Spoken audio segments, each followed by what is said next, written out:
प्रिय विद्यार्थियों, आज हम प्लेटो के बारे में अध्ययन करेंगे। महान पश्चिमी राजनीतिक चिंतन के अंदर प्रथम दार्शनिक राजनीतिक विचारक प्लेटो के बारे में अध्ययन करेंगे। वह महान शख्सियत जिन्होंने पश्चिमी राजनीतिक चिंतन के अंदर न्याय का, आत्मा का एक अद्भुत, एक प्रमुख गुण मान करके अध्ययन किया। वह महान दार्शनिक राजनीतिक प्रथम विचारक जिन्होंने ये कहा कि विश्व की अगर समस्त समस्याओं का हल करना है, निराकरण करना है, तो वहां के राजाओं को और वहां के राज्यों को दार्शनिक बनना पड़ेगा। प्लेटो का जीवन काल 428 ईसा पूर्व से 347 ईसा पूर्व तक माना जाता है। हम प्लेटो का संपूर्ण अध्ययन करने के लिए हमें प्लेटो के अध्ययन को 3 महत्वपूर्ण बिंदुओं के अंतर्गत अध्ययन करना पड़ेगा। जिसका पहला होगा हमारा अध्ययन का महत्वपूर्ण बिंदु प्लेटो का जीवन परिचय, दूसरी होगी प्लेटो की महत्वपूर्ण रचनाएं, और तीसरा होगा प्लेटो के द्वारा दिए गए महत्वपूर्ण सिद्धांत, महत्वपूर्ण विचार और महत्वपूर्ण रचनाएं। प्लेटो का जन्म 428 ईसा पूर्व को यूनान के प्रसिद्ध नगर एथेंस में एक कुलीन परिवार के अंदर हुआ। प्लेटो के पिता का नाम एरिस्टोन था। प्लेटो के माता का नाम पेरिकेती ऑन था। प्लेटो के बचपन का नाम एरिस्टोक्लीज था। फिर वो क्या कारण है कि उनके बचपन का नाम एरिस्टोक्लीज था और वे इतिहास के अंदर, राजनीति विज्ञान के क्षेत्र के अंदर वो प्लेटो के नाम से प्रसिद्ध हुए? तो उनका कारण यह है कि जब प्लेटो छोटे थे तो वे बड़े ही सुंदर थे और उनका शरीर बड़ा ही सुडौल था। तो उनके गुरुजी जो थे, उनके अध्यापक जी जो थे, वह प्लेटो से बहुत ज्यादा प्रभावित थे। इसलिए उन्होंने एरिस्टोक्लीज का नाम प्लेटो रखा था और वे राजनीतिक विज्ञान के इतिहास के अंदर राजनीतिक विचारक के रूप के अंदर प्लेटो के नाम से प्रसिद्ध हो गए। जब इन प्लेटो महोदय का जन्म यूनान राज्य के अंदर हुआ था, तब यूनान राज्य के 2 बड़े नगर हुआ करते थे। एक था एथेंस, दूसरा महत्वपूर्ण जो नगर था, उस नगर का नाम था स्पार्टा। एथेंस मानसिक शिक्षा का एक महत्वपूर्ण केंद्र बिंदु था। यूनान के अंदर यूनान की जनता को मानसिक शिक्षा देने का प्रसिद्ध केंद्र एथेंस नगर था और यूनान की जनता को शारीरिक शिक्षा प्रदान करने का महत्वपूर्ण केंद्र बिंदु स्पार्टा नगर था। चूंकि उनके जन्म से यह स्पष्ट हो जाता है कि प्लेटो का जन्म जब एथेंस के अंदर हुआ, उनकी प्रारंभिक शिक्षा एथेंस के अंदर हुई, तो उन्होंने मानसिक शिक्षा को शारीरिक शिक्षा से अधिक महत्व दिया और प्लेटो की शिक्षा का महत्वपूर्ण विचार मानसिक शिक्षा के ऊपर ही व्यक्त किए गए। प्लेटो के गुरु का नाम सुकरात था। उनके गुरु की महत्ता इस बात से स्पष्ट हो जाती है कि सुकरात कितने बड़े विद्वान थे कि प्लेटो एक जगह के ऊपर ये लिखते हैं कि मैं अपने आप को बड़ा ही सौभाग्यशाली समझता हूं। मैं अपने आप को बड़ा ही सौभाग्यशाली समझता हूं कि मेरा जन्म सुकरात के काल के अंदर हुआ है। मेरा जन्म उस युग के अंदर हुआ है जिस युग के अंदर सुकरात का जन्म हुआ था।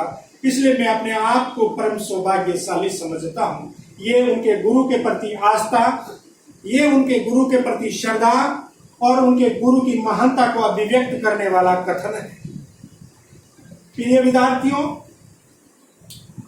सुकरात यूनान के ही रहने वाले थे और तर्क वितर्क विद्या का, या हम यूं कहें कि तर्क शास्त्र के वो महान विद्वान थे। जब वे किसी भी बात को उनके सामने रखा जाता था तो वे उस बात को जो करती हो स्वीकार नहीं करते थे। वे उस बात के ऊपर तर्क और वितर्क करते थे और तर्क और वितर्क के आधार पर उस बात को सही ठहरा करके उसका निर्णय करते थे। क्योंकि जब तर्क और वितर्क होता है, जब संवाद और संवाद होता है, तो उसमें से सत्यता निकल करके आती है और सत्य का साथ देना सुकरात का एक बहुत बड़ा गुण था। जब सुकरात ने वहां की जनता को वहां के निरंकुश शासन के द्वारा लिए गए निर्णयों के विरुद्ध जब तर्क वितर्क के आधार पर किसी बात को सही ठहराने का प्रयास किया, तो वहां के निरंकुश राजाओं ने सुकरात के ऊपर यह आरोप लगाया कि सुकरात यूनान के राजाओं के विरुद्ध, यूनान के शासन के विरुद्ध वहां की जनता के अंदर विद्रोह की भावना को फैला रहे हैं।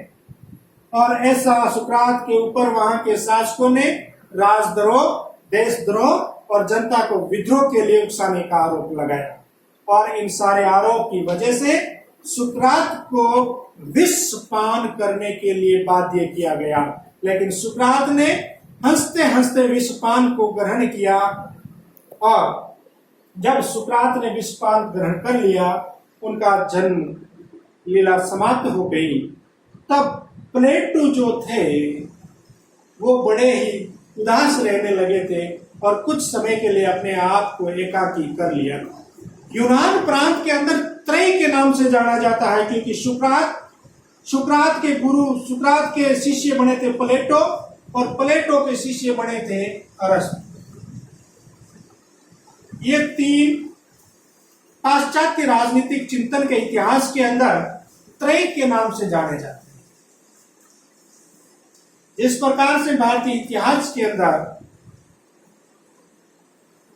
तीन वेदों को त्रिवेद के नाम से जाना जाता है, क्योंकि चौथे वेद की रचना बाद में हुई थी, तो त्रिवेद के नाम से जाना जाता है।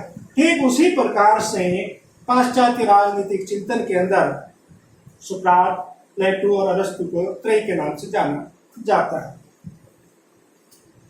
जब प्लेटो, सुकरात का निधन होने के बाद